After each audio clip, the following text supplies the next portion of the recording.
ಎಲ್ಲಾ ಗೃಹಲಕ್ಷ್ಮಿಯರಿಗೂ ಕೂಡ ಒಂದು ಕಡೆಗೆ 10,000 ರೂಪಾಯಿ ಹಣ ಜಮೆ ಆಗುತ್ತೆ ಅಂತ ಹೇಳಲಾಗಿದ್ದು, ಫೆಬ್ರವರಿ ಮತ್ತು ಮಾರ್ಚ್ ತಿಂಗಳ ಹಣವು ಕೂಡ ಬಿಡುಗಡೆ ಆಗ್ತಾ ಇದೆ. ಒಂದು ಸಿಹಿ ಸುದ್ದಿ ಖುದ್ದು ಸಚಿವೆ ಲಕ್ಷ್ಮೀ ಹೆಬ್ಬಾಳ್ಕರ್ ಮೇಡಮ್ ಅವರು ಹೇಳಿದ್ದಾರೆ. ಇನ್ನೊಂದು ಕಡೆಗೆ BPL ಕಾರ್ಡುಗಳು ರದ್ದಾಗ್ತಾ ಇದ್ದಾವೆ. ಅದಕ್ಕೆ ಲಿಂಕ್ ಇದ್ದ ಗೃಹಲಕ್ಷ್ಮಿ ಯೋಜನೆಯು ಕೂಡ ಬಂದ್ ಆಗುತ್ತೆ ಅಂತ ಹೇಳಲಾಗಿದೆ. ವೀಕ್ಷಕರೇ, ಹೌದು, ಯಾರ್ದೆಲ್ಲ BPL ಕಾರ್ಡು ಇನ್ ಮುಂದೆ ರದ್ದಾಗುತ್ತೆ ನೋಡಿ, ಅವರಿಗೆ ಲಿಂಕ್ ಇರುವ ಒಂದು ರೇಷನ್ ಕಾರ್ಡ್ಗೆ ಲಿಂಕ್ ಇರೋ ಗೃಹಲಕ್ಷ್ಮಿ ಯೋಜನೆಗೂ ಕೂಡ ಶಾಕ್ ಅಂತಾನೆ ಹೇಳ್ಬೋದು. ಇನ್ನು ಮೂರನೇದಾಗಿ ಇವರಿಗೆಲ್ಲ ಉಚಿತವಾಗಿ ಬಸ್ ಪಾಸ್ ಸಿಗಲಿದೆ ಅಂತಾನೂ ಕೂಡ ಹೇಳಲಾಗ್ತಾ ಇದೆ. ವೀಕ್ಷಕರೇ, ಹೌದು, ಮತ್ತೆ ಶಕ್ತಿ ಯೋಜನೆಯಲ್ಲೂ ಕೂಡ ಹೊಸ ನಿಯಮಗಳು, ಆಧಾರ್ ಕಾರ್ಡ್, ಸ್ಮಾರ್ಟ್ ಕಾರ್ಡ್ ಬಗ್ಗೆನೂ ಕೂಡ ಒಂದು ಅಪ್ಡೇಟ್ ಇಲ್ಲಿ ಬಂದಿರುವಂತದ್ದು. ವೀಕ್ಷಕರೇ, ಮತ್ತೆ ಇನ್ ಮುಂದೆ ಎಲ್ಲ ಒಂದು ರಾಜ್ಯದ ಬಿ ಖಾತಾ ಆಸ್ತಿಗಳಿಗೆ ಎ ಖಾತಾ ಭಾಗ್ಯ ಸಿಗಲಿದೆ ಅಂತೆ. ಸ್ವಂತ ಆಸ್ತಿ ಪಾಸ್ತಿ ಇದ್ದವರಿಗೆ ಒಂದು ದೊಡ್ಡ ಬ್ರೇಕಿಂಗ್ ನ್ಯೂಸ್ ಅಂತಾನೆ ಹೇಳ್ಬೋದು.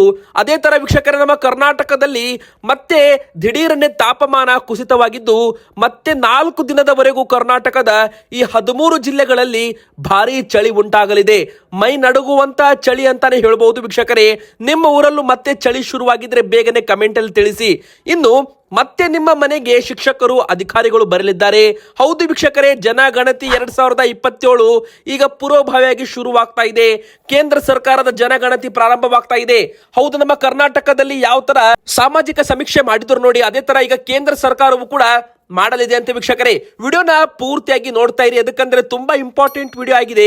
ಹಾಗೆ ವಿಡಿಯೋಗೆ ಒಂದು ದಯವಿಟ್ಟು ಲೈಕ್ ಮಾಡಿ, ಮತ್ತೆ ಈ ವಿಡಿಯೋ ಪೂರ್ತಿಯಾಗಿ ನೋಡ್ತಾ ವೀಕ್ಷಕರೇ, ಇಲ್ಲಿ ಪ್ರತಿಯೊಬ್ಬರು ಗೃಹಲಕ್ಷ್ಮಿಯರು ನಿಮ್ಮ ಊರಿನ ಹೆಸರನ್ನ ಕಮೆಂಟ್ ಮಾಡೋದ್ರ ಜೊತೆಗೆ ನಿಮಗೆ ಇಲ್ಲಿವರೆಗೂ ಸೆಪ್ಟೆಂಬರ್ ತಿಂಗಳವರೆಗೂ ಹಣ ಬಂದಿದೆಯಾ, ಅಂದ್ರೆ 48,000 ರೂಪಾಯಿ ಹಣ ಜಮೆ ಆಗಿದೆಯಾ ನಿಮಗೆ, ಎಸ್ ಆರ್ ನೋ ಎಂಬುದರ ಮೂಲಕ ನೀವು ಕಮೆಂಟ್ ಮಾಡಿ. ಹಾಗೆ ವೀಕ್ಷಕರೇ, ಪ್ರತಿಯೊಬ್ಬರು ಕೂಡ ನಮ್ಮ ಚಾನಲ್ಗೆ ಸಬ್ಸ್ಕ್ರೈಬ್ ಕೂಡ ಮಾಡಿ.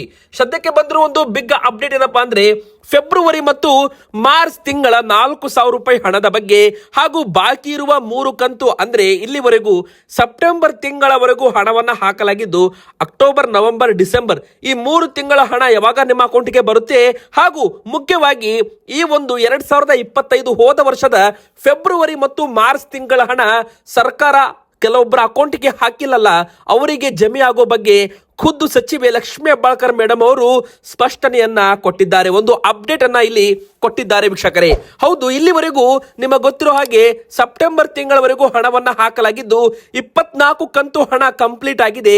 ಈಗ ಬಾಕಿ ಇರೋದು ಅಂದ್ರೆ ಅಕ್ಟೋಬರ್, ನವೆಂಬರ್ ಹಾಗೂ ಡಿಸೆಂಬರ್ ತಿಂಗಳದ್ದು 3 ತಿಂಗಳದ್ದು 6,000 ರೂಪಾಯಿ ಅಂತ ನಿಮಗೂ ಕೂಡ ಗೊತ್ತಿರಬಹುದು. ವೀಕ್ಷಕರೇ, ಆದ್ರೆ ಫೆಬ್ರವರಿ ಮತ್ತು ಮಾರ್ಚ್ ತಿಂಗಳ ಗೃಹಲಕ್ಷ್ಮಿ ಹಣ ಬಿಡುಗಡೆ ಆಗಿದ್ರೆ ಅದು 2 ಕಂತು ಸೇರಿದ್ರೆ ಒಟ್ಟು 5 ಕಂತು ಆಗ್ತಾ ಇದೆ.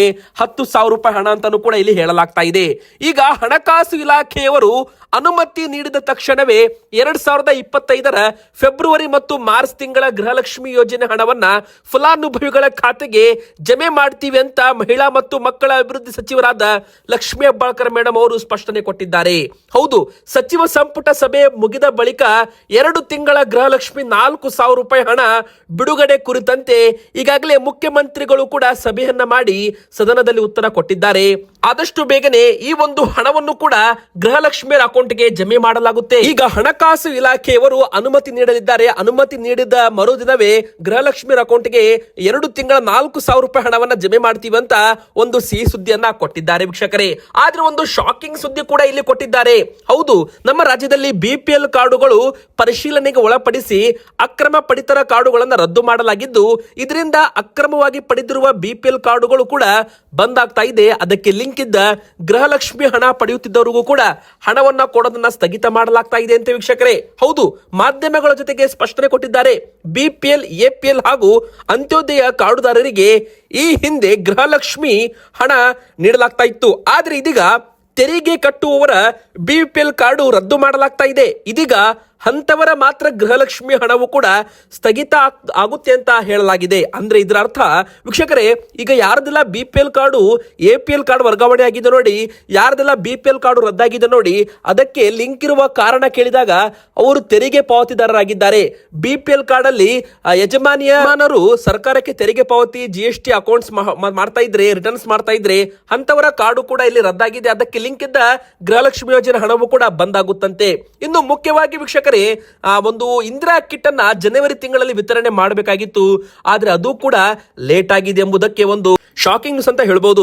5 ಕೆಜಿ ಅಕ್ಕಿ ಬದಲಾಗಿ ಬಡ ಕುಟುಂಬಗಳಿಗೆ ಬಿಪಿಎಲ್ ಕಾರ್ಡ್ ಇದ್ದವರಿಗೆ ಸಕ್ಕರೆ, ಅಡುಗೆ ಎಣ್ಣೆ, ತೊಗರಿ ಬೇಳೆ ಮತ್ತಿತರ ದಿನಸಿ ಪದಾರ್ಥಗಳನ್ನು ನೀಡುವ ರಾಜ್ಯ ಸರ್ಕಾರದ ಮಹತ್ವಾಕಾಂಕ್ಷಿ ಇಂದಿರಾ ಕಿಟ್ಟು ಜನವರಿ ತಿಂಗಳಲ್ಲೂ ಕೂಡ ಪಡಿತರದಾರರಿಗೆ ಕೈಗೆ ಸಿಗುತ್ತಿಲ್ಲ. ಹೌದು, ಸಂಕ್ರಾಂತಿಗೂ ಇಲ್ಲವಂತೆ ಸದ್ಯಕ್ಕೆ ಇಂದಿರಾ ಕಿಟ್. ಹೌದು ವೀಕ್ಷಕರೇ, ಹೊಸ ವರ್ಷಕ್ಕೆ ಗಿಫ್ಟ್ ಆಗಿ ಉಡುಗೊರೆಯಾಗಿ ಇಂದಿರಾ ಕಿಟ್ ಕೊಡಲಾಗುತ್ತೆ ಅಂತಾನೂ ಕೂಡ ಹೇಳಲಾಗ್ತಾ ಇತ್ತು ವೀಕ್ಷಕರೇ. ಹೌದು, ರೇಷನ್ ಕಾರ್ಡ್ ಇದ್ದವರಿಗೆ 5 ಕೆಜಿ ಅಕ್ಕಿ ಜೊತೆಗೆ ಇಂದಿರಾ ಕಿಟ್ ಕೂಡ ವಿತರಣೆ ಮಾಡೋದಕ್ಕೆ ಸರ್ಕಾರ ಮೊದಲೇ ಘೋಷಣೆ ಕೂಡ ಮಾಡಿತ್ತು. ಆದ್ರೆ ಈ ವಿತರಣೆ ಫೆಬ್ರವರಿ ತಿಂಗಳ ಒಳಗೆ ಮಾಡ್ತೀವಿ ಅಂತ ಆಹಾರ ಸಚಿವರು KH ಮುನಿಯಪ್ಪ ಅವರು ಕೂಡ ಒಂದು ಹೇಳಿಕೆಯನ್ನ ಕೊಟ್ಟಿದ್ರು ವೀಕ್ಷಕರೇ. ಆದ್ರೆ ಸದ್ಯಕ್ಕೆ ಅನರ್ಹ ಪಡಿತರ ಚೀಟಿದಾರರನ್ನ ತೆಗೆದು ಹಾಕೋದ್ರಲ್ಲಿ ಸರ್ಕಾರ ಬ್ಯುಸಿ ಆಗಿದೆ. ಸೊ ಸದ್ಯಕ್ಕೆ ಇಲ್ಲ ಅಂತೆ ಇಂದಿರಾ ಕಿಟ್. ಯಾವಾಗ ಸಿಗುತ್ತೆ ಅಂತ ನೀವು ಕೇಳೋದಾದ್ರೆ, ಈ ಒಂದು ಇಂದಿರಾ ಕಿಟ್ ವೀಕ್ಷಕರೇ ನಿಮಗೆ ಮಾರ್ಚ್ ತಿಂಗಳಲ್ಲಿ ಅಥವಾ ಫೆಬ್ರವರಿ ಕೊನೆ ವಾರದಲ್ಲಿ ಸಿಗಬಹುದು ಅಂತಾನೂ ಕೂಡ ಇಲ್ಲಿ ಹೇಳಲಾಗ್ತಾ ಇದೆ. ಅಂದ್ರೆ ಮಾರ್ಚ್ ತಿಂಗಳ ಒಳಗೆ ನಿಮ್ಮ ಕೈಗೆ ಇಂದಿರಾ ಕಿಟ್ಟು ಸಿಗುವುದು ಬಹುತೇಕ ಗ್ಯಾರಂಟಿ ಅಂತಾನೂ ಕೂಡ ಇಲ್ಲಿ ಹೇಳಬಹುದು. ಇಂದಿರಾ ಕಿಟ್ ನಲ್ಲಿ ನಿಮಗೆ ಅಡುಗೆ ಎಣ್ಣೆ, ಉಪ್ಪು, ಸಕ್ಕರೆ, ತೊಗರಿ ಬೇಳೆ ಇರಲಿದೆ ಅಂತಾನೂ ಕೂಡ ಇಲ್ಲಿ ಹೇಳಲಾಗಿದೆ. ಬನ್ನಿ ಈಗ ಬಸ್ ನಲ್ಲಿ ಓಡಾಟ ಮಾಡೋರ್ಗೆ, ಬಸ್ ನಲ್ಲಿ ಸಂಚಾರ ಮಾಡೋರ್ಗೆ ಅವ್ರಿಗೂ ಕೂಡ ಒಂದು ಇಂಪಾರ್ಟೆಂಟ್ ಅಪ್ಡೇಟ್ ಇಲ್ಲಿ ಬಂದಿರುವಂತದ್ದು.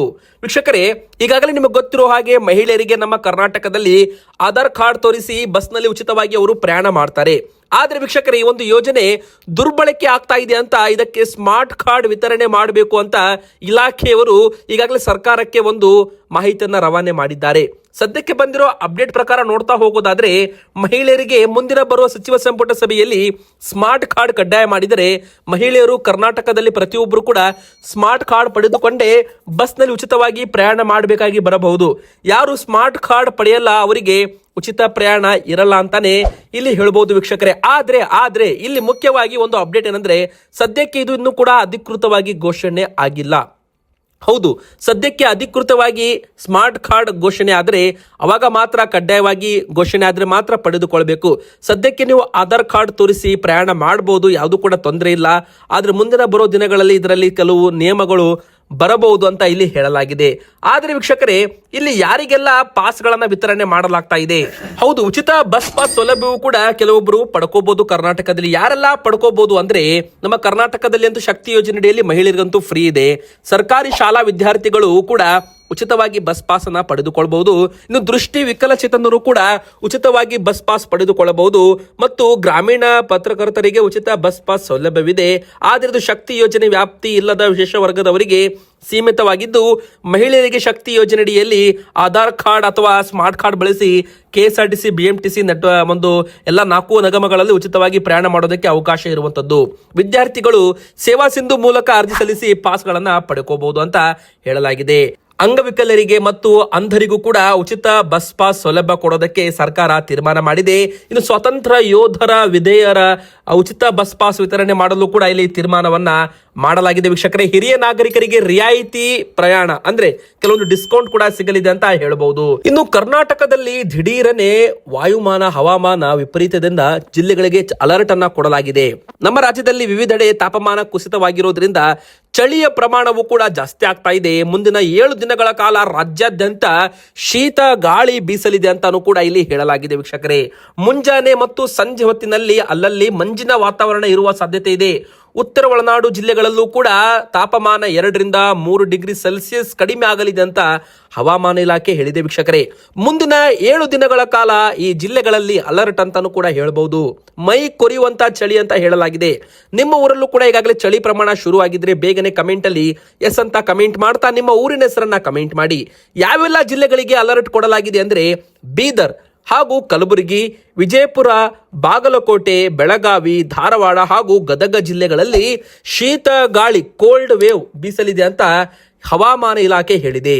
ದಕ್ಷಿಣ ಒಳನಾಡು ಮತ್ತು ಮಲೆನಾಡು ಭಾಗಗಳಲ್ಲಿ ಅಂದರೆ ಬೆಂಗಳೂರು, ತುಮಕೂರು, ಬೆಂಗಳೂರು ಗ್ರಾಮಾಂತರ, ಚಿಕ್ಕಬಳ್ಳಾಪುರ, ಚಾಮರಾಜನಗರ, ಮಂಡ್ಯ, ದಾವಣಗೆರೆ ಈ ಭಾಗದಲ್ಲೂ ಕೂಡ ಚಳಿ ಪ್ರಮಾಣ ಜಾಸ್ತಿ ಆಗಲಿದೆ. ಇನ್ನು ಉಡುಪಿ, ಉತ್ತರ ಕನ್ನಡ, ದಕ್ಷಿಣ ಕನ್ನಡ ಭಾಗದಲ್ಲೂ ಕೂಡ ಮೋಡ ಕವಿದ ವಾತಾವರಣ ಇರಲಿದೆ ಅಂತ ಹೇಳಲಾಗಿದೆ ವೀಕ್ಷಕರೇ. ಇನ್ನು ವೀಕ್ಷಕರೇ, ನಿಮ್ಮ ಒಂದು ಸ್ವಂತ ಆಸ್ತಿ ಪಾಸ್ತಿ ಹೊಂದಿದವರಿಗೆ ಒಂದು ದೊಡ್ಡ ಬ್ರೇಕಿಂಗ್ ನ್ಯೂಸ್ ಸರ್ಕಾರದಿಂದ. ರಾಜ್ಯದ ಎಲ್ಲಾ ಬಿ ಖಾತಾಗಳಿಗೆ ಎ ಖಾತಾ ಭಾಗ್ಯ ಅಂತಾನೆ ಇಲ್ಲಿ ಹೇಳಲಾಗಿದ್ದು, ಸಂಪುಟ ಸಭೆಯಲ್ಲಿ ಮಹತ್ವದ ನಿರ್ಧಾರವನ್ನ ಮಾಡಲಾಗಿದೆ. ನಮ್ಮ ರಾಜ್ಯದಲ್ಲಿ ಎಲ್ಲ ಬಿ ಖಾತಾ ಆಸ್ತಿಗಳಿಗೆ ಎ ಖಾತಾ ನೀಡಲು ಸಂಪುಟ ಸಭೆಯಲ್ಲಿ ನಿರ್ಧಾರವನ್ನ ಮಾಡಲಾಗಿದೆ. ಬೆಂಗಳೂರು ಬಳಿಕ ಸ್ಥಳೀಯ ಸಂಸ್ಥೆಗಳಿಗೂ ಕೂಡ ಎ ಖಾತಾ ಭಾಗ್ಯವನ್ನ ಸರ್ಕಾರ ವಿಸ್ತರಣೆ ಮಾಡಿದ್ದು, ಈ ಮೂಲಕ ರಾಜ್ಯಾದ್ಯಂತ ಎಲ್ಲ ಬಿ ಖಾತಾ ಆಸ್ತಿ ಮಾಲೀಕರಿಗೆ ಸರ್ಕಾರ ಗುಡ್ ನ್ಯೂಸ್ ಕೊಟ್ಟಿದೆ. ಮುಖ್ಯಮಂತ್ರಿ ಸಿದ್ದರಾಮಯ್ಯನವರ ನೇತೃತ್ವದಲ್ಲಿ ಮಹತ್ವದ ರಾಜ್ಯ ಸಚಿವ ಸಂಪುಟ ಸಭೆ ನಡೆದಿದೆ. ಈ ಸಭೆಯ ಬಳಿಕ ಮಾತನಾಡಿದ್ದಾರೆ ಎಚ್ ಕೆ ಪಾಟೀಲ್ ಅವರು. ರಾಜ್ಯದ ಎಲ್ಲ ಬಿ ಖಾತಾಗಳಿಗೂ ಎ ಖಾತಾ ನೀಡೋದಕ್ಕೆ ಸಂಪುಟ ಸಭೆಯಲ್ಲಿ ನಿರ್ಧಾರ ಮಾಡಲಾಗಿದೆಯಂತೆ. ನಮ್ಮ ರಾಜ್ಯದಲ್ಲಿ ಬಿ ಖಾತಾ ನಿವೇಶನ, ಕಟ್ಟಡ, ಫ್ಲಾಟ್ಗಳಿಗೆ ಎ ಖಾತಾ ನೀಡಲು ನಿರ್ಧಾರ ಮಾಡಲಾಗಿದೆ. ರಾಜ್ಯಾದ್ಯಂತ 10 ಲಕ್ಷ ಕಟ್ಟಡಗಳಿಗೆ ಇದರಿಂದ ಲಾಭವಾಗಲಿದೆ. ಬೆಂಗಳೂರು ಬಳಿಕ ಸ್ಥಳೀಯ ಸಂಸ್ಥೆಗಳ ವ್ಯಾಪ್ತಿಗೂ ಕೂಡ ಇದನ್ನು ವಿಸ್ತೀರ್ಣೆ ಮಾಡಲು ನಿರ್ಧಾರ ಮಾಡಿದ್ದು, ಎಲ್ಲ ಬಿ ಖಾತಾ ಆಸ್ತಿ ಮಾಲೀಕರಿಗೆ ಒಂದು ಗುಡ್ ನ್ಯೂಸ್ ಅಂತಾನೆ ಹೇಳ್ಬಹುದು. ಬನ್ನಿ ಈಗ ಕೊನೆಯದಾಗಿ ವೀಕ್ಷಕರೇ, ನಮ್ಮ ಕರ್ನಾಟಕ ಸೇರಿದಂತೆ ಭಾರತ ದೇಶಾದ್ಯಂತ ಸೆನ್ಸಸ್ ಅಂದ್ರೆ ಜನಗಣತಿ ನಡೆಯಲಿದೆ. ಈಗಾಗಲೇ ಕರ್ನಾಟಕದಲ್ಲಿ ಯಾವ ತರ ಸಾಮಾಜಿಕ ಮತ್ತು ಶೈಕ್ಷಣಿಕ ಸಮೀಕ್ಷೆ ನಡೀತು ನೋಡಿ, ಯಾವ ತರ ಶಿಕ್ಷಕರು ಮನೆಗೆ ಬಂದು 60 ಪ್ರಶ್ನೆಗಳನ್ನ ಕೇಳಿದ್ರು ನೋಡಿ, ಅದೇ ತರ ಈಗ ಕೇಂದ್ರ ಸರ್ಕಾರದ ಜನಗಣತಿ ಮತ್ತೆ ನಮ್ಮ ಕರ್ನಾಟಕದಲ್ಲೂ ಕೂಡ ಮನೆಗೆ ಬರಲಿದ್ದಾರೆ ಶಿಕ್ಷಕರು ಆಗಿರ್ಬೋದು, ಅಧಿಕಾರಿಗಳಾಗಿರ್ಬೋದು. ಎದಕ್ಕಂದ್ರೆ ಮತ್ತೆ ಇಲ್ಲಿ ಸರ್ವೆ ಮಾಡೋದಕ್ಕೆ. ಜನಗಣತಿಯ ಮೊದಲ ಹಂತವು 2027 ಏಪ್ರಿಲ್ 1 ಸೆಪ್ಟೆಂಬರ್ 30 ನಡೆಯಲಿದೆ. ಇದರಡಿ ಪ್ರತಿ ರಾಜ್ಯ ಹಾಗೂ ಕೇಂದ್ರಾಡಳಿತ ಪ್ರದೇಶದಲ್ಲಿ 30 ದಿನ ಮನೆಗಳನ್ನ ಪಟ್ಟಿ ಮಾಡುವ ಪ್ರಕ್ರಿಯೆ ನಡೆಯಲಿದೆ. ಇದು ಆರಂಭವಾಗುವ ಮುನ್ನ 15 ದಿನಗಳ ಕಾಲ ಆನ್ಲೈನ್ ಮೂಲಕ ಸ್ವಯಂ ನೋಂದಣಿಗೂ ಕೂಡ ಅವಕಾಶ ಇರಲಿದೆ. ಗಣತಿಯನ್ನ 2 ಹಂತದಲ್ಲಿ ನಡೆಯಲಿದ್ದು, ಮೊದಲು ಮನೆ ಪಟ್ಟಿ ಸಿದ್ಧಪಡಿಸಿ ಬಳಿಕ ಮನೆಗೆ ತೆರಳಿ ಗಣತಿಯನ್ನ ಮಾಡಲಾಗುತ್ತಂತೆ. ಜನಗಣತಿ ಮೊದಲ ಹಂತ 2027 ಏಪ್ರಿಲ್ ತಿಂಗಳಲ್ಲಿ ಆರಂಭವಾಗಲಿದೆ. ಇದು ಕೂಡ ಒಂದು ಇಂಪಾರ್ಟೆಂಟ್ ಅಪ್ಡೇಟ್ ಆಗಿತ್ತು. ಇವತ್ತಿಗೆ ಇಷ್ಟ ಆಗಿತ್ತು. ವಿಡಿಯೋ ಇಷ್ಟ ಆದ್ರೆ ವಿಡಿಯೋಗೆ ಲೈಕ್ ಮಾಡಿ, ನಮ್ಮ ಚಾನಲ್ಗೆ ಸಬ್ಸ್ಕ್ರೈಬ್ ಕೂಡ ಆಗಿ.